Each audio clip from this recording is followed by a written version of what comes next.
तुला माहित आहे का, आता रिसेंटली चायनाची सगळ्यात कठीण परीक्षा गावगाव एक्झाम झाली।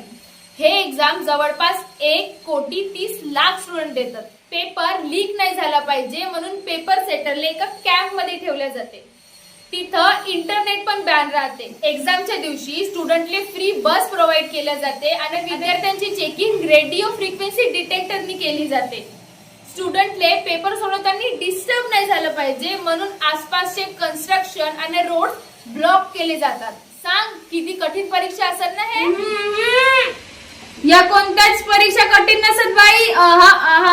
सगळ्यात कठीण जर कोणत्या परीक्षा असतील तर त्या म्हणजे आपल्या भारतातल्या कोणत्याही परीक्षा दे, नीटचा पेपर राव, कॉन्स्टेबलचा पेपर राव, त्या बिचारे पोरायची अशी चेकिंग करतात जसं का त्याच्या अंदर यायला बाम भेटला असेल। मार तो असाचा फिरवून मार चेकिंग करतातच, पण तरी त्याला काही समाधान नाही भेटे।